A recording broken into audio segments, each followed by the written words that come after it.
राजनीतिक चर्चाओं में बिहार का नाम जब भी आता है तो आपको कहीं ना कहीं वो चौंका ही देता है या फिर राजनीति में कुछ ऐसे दांव खेल देता है जो आपके लिए विस्मय का कारण बन जाता है। ऐसा ही कुछ हुआ है बिहार में। लगातार चर्चाएं चल रही थी। आपको पता है कि विधानसभा से पहले कई सेमीफाइनल्स अभी होने बाकी हैं। पहला सेमीफाइनल हो चुका था और दूसरा सेमीफाइनल आपको पता है कि एमएलसी चुनाव था। 9 सीटों के लिए चुनाव होने थे और ये तय माना जा रहा था कि किस दल को कितना सीट मिलेगा। कांग्रेस को 1 सीट मिली थी 9 सीटों में से, और इस 1 सीट को लेकर के एक अनार 100 बीमार की बातें संपादक नमन मिश्रा जी ने कहा था। उन्होंने कहा था कि निश्चित रूप से कांग्रेस ऐसा चौंकाने वाला नाम देगी कि सारे लोग धाराशायी हो जाएंगे। आपको बता दें कि जैसी जानकारी हमें प्राप्त हुई थी उसके अनुसार कांग्रेस में 1 सीट के लिए 3000 के आसपास आवेदन गए थे जो इस बार एमएलसी बनना चाहते थे, पर अचानक से 2 नामों पर आकर के बातें टिक गई थी। लेकिन जो हिडन नाम था उसकी चर्चा हमने जरूर की थी।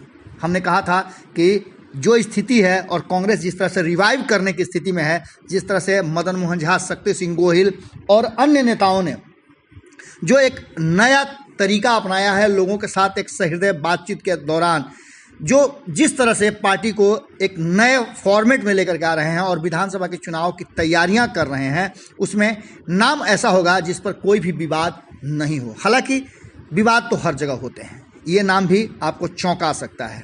नाम की घोषणा शक्ति सिंह गोहिल जो कि प्रभारी हैं उन्होंने की।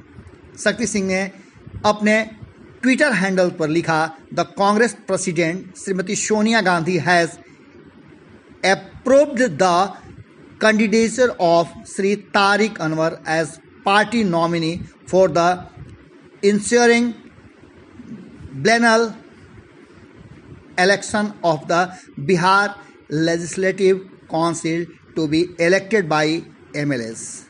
अब आपको बता दें कि तारिक अनवर का नाम सबसे ऊपर आया है। कई नाम की चर्चा हो रही थी और यही वो सेफ गेम था जिसे कांग्रेस ने विधानसभा चुनाव से पहले खेला है।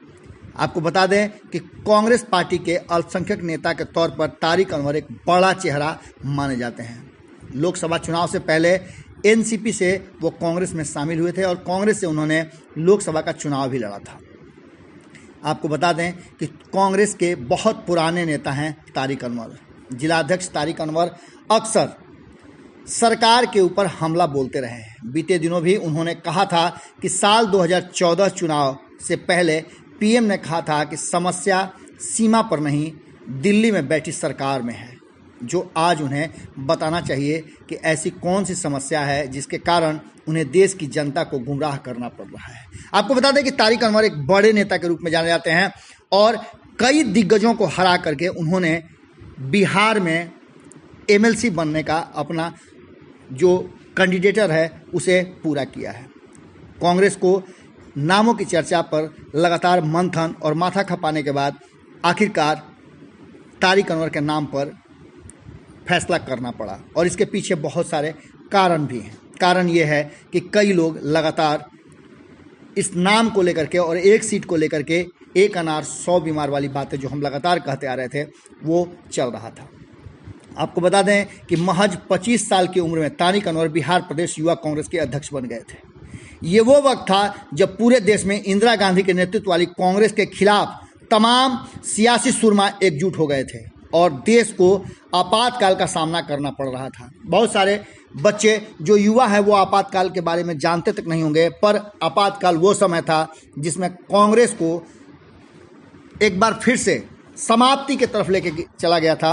लेकिन इस समय पूरी तरह से मोर्चा संभालने वाले तारिक अनवर सामने आए थे। युवा नेता के रूप में उन्होंने पार्टी को समय दिया था और अपना पूरा जीवन भी दिया। बिहार में जगन्नाथ मिश्रा और सीताराम केसरी की लड़ाई में तारिक अनवर को बड़ा मौका दिया। दोनों दिग्गजों के बीच तारिक अनवर ने सीताराम केसरी का साथ दिया और दिल्ली में जब कांग्रेस का गठन हुआ तो सीताराम केसरी को कोषाध्यक्ष बनाया गया। वहीं से तारिक अनवर ने अपनी सियासी सफ़र की शुरुआत की और आज वो एक बार फिर से कामयाब रहे हैं कांग्रेस को अपना भरोसा जमवाने के लिए।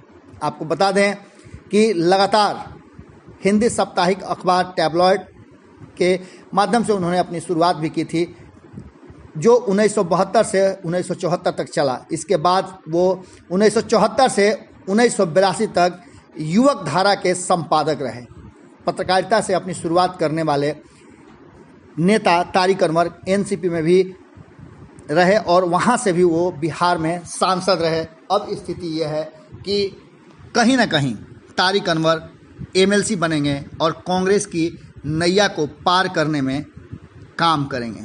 अल्पसंख्यकों का एक अच्छा खासा नेता और वोटर उनके तरफ आकृष्ट हैं, इस बात से इनकार नहीं किया जा सकता। कांग्रेस का ये सेफ गेम निश्चित रूप से कई लोगों को परेशान जरूर कर सकता है, कई लोगों के सपनों पर आघात जरूर हो सकता है, पर कांग्रेस के लिए शायद ये आने वाले विधानसभा चुनाव के लिए जीवनदायिनी शक्ति भी प्रदान कर सकता है। जुड़े रहें भारत लाइव के साथ, खबरों का सिलसिला लगातार जारी है। नमस्कार। बढ़ाएं अपना कदम सक्सेस की ओर शिखर करियर इंस्टीट्यूट के साथ। शिखर करियर इंस्टीट्यूट पूर्वी भारत में एकमात्र कोचिंग संस्थान जो एक्सक्लूसिवली है मेडिकल एंट्रेंस एग्जाम के लिए।